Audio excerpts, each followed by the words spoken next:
religion, they will certainly be equally different both from present day and from ancient religion. You know, personally, my own feeling, I wish something like that would happen in Judaism in terms of getting a form of expression that is different from what people are used to. I mean, people are tired of these old forms, and he's right, I think we need new forms, but we don't want to get into a national socialist situation, Nazism or whatever. Something creative, like I often say to my Hasidic friends, why are you walking around in black costumes still?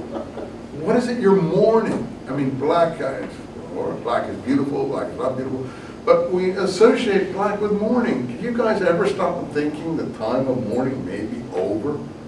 That it's time to think of new forms. They're not able, they're so rigid. I mean, just a little thing like that would like, what are you talking about? They wouldn't know what you were talking about. I always consider, hey, why don't you guys wear white? At least go around in white, you know?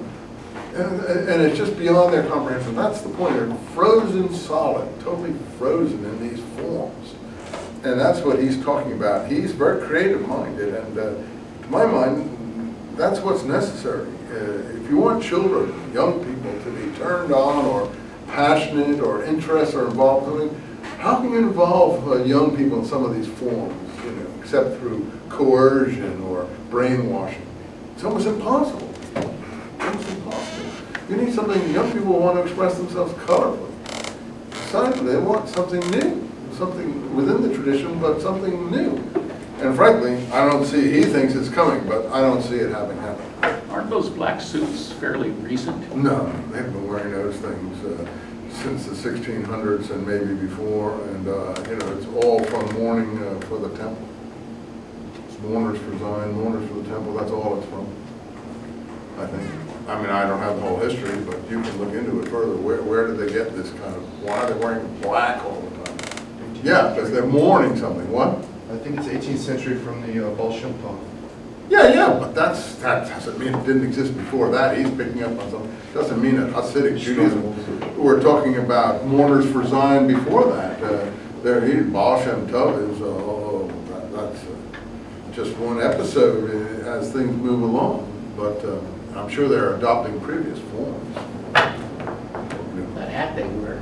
Huh? That hat they wear. Well, anyway, I don't want to get into you know, we don't have time for everything, and I'm not going to get into it. We have a colleague in the department who can tell you lots of things about those kinds of things. We'll let him deal with that. We'll stick to these other people, but I just threw that out as something to think about. You know, why doesn't anyone ever think among these people, which is such an obvious thing, hey, what are you wearing black for?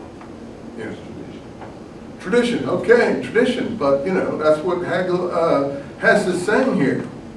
He said that no one can foretell what form and shape the new reborn life and spirit of regeneration will assume.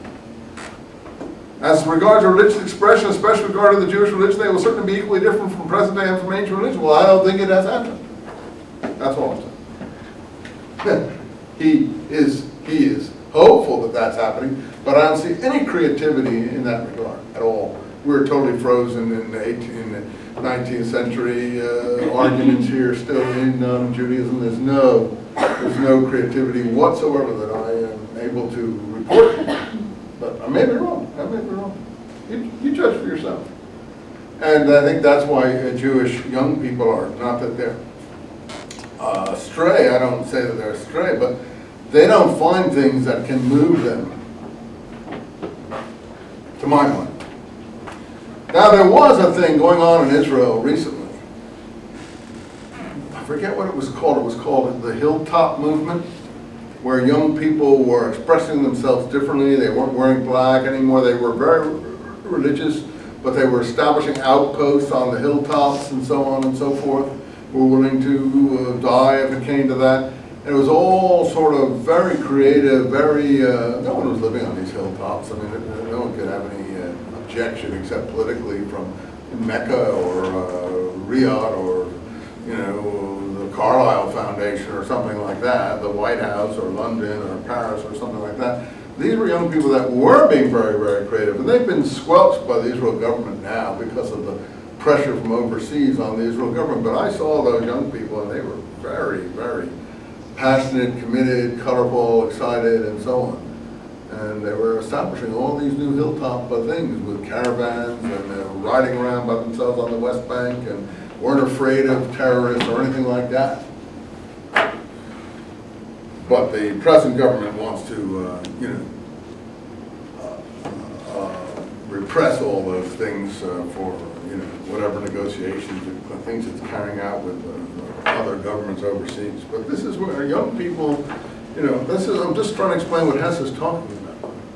That's the only thing I've seen that was an expression of creative, new expression of creative spirit that Hess is talking about. The main problem, 3, change of spirit with the Jewish national movement is not of religious nature, but centers around one point: how to awaken the patriotic sentiment, there we go, in the hearts of our progressive Jews. Now that's also very prescient. This is 1862. What's a progressive Jew? Conservative, Reform Judaism. How do you make them patriotic? Well, only Hitler finally did that. Unfortunately. I mean, who led the Warsaw Ghetto Uprising? I mean, it was all Zionists who were in the war. All the others went almost meekly to their deaths as he was rounding up people in the Warsaw Ghetto. They put everyone in the Warsaw Ghetto by the hundreds of thousands from all over Poland with no food or anything like that, and they were basically, clawing at each other just to survive. And then these extreme Zionist groups refused to go on the transports that were taking them all out, and they all hid out in the cellars and places, and then when the final liquidation of the ghetto came, they fought. And they fought for about 100 days, and it's a glorious episode in the history of Eastern European Jewry. But it's only the Zionist groups that fought. Only the Zionist groups fought. And so, what about the others? Suppose they had all resisted. I don't think you could go to Scotland and do what Hitler did in some countries.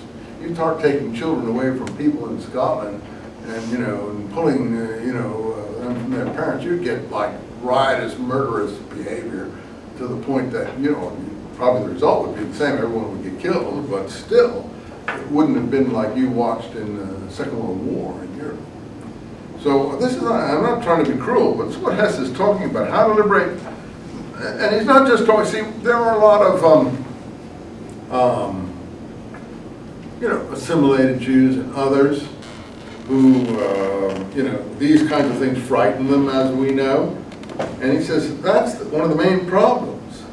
How to liberate the Jewish masses by means of reawakened patriotism from a spirit-deadening formalism. That's what he's talking about.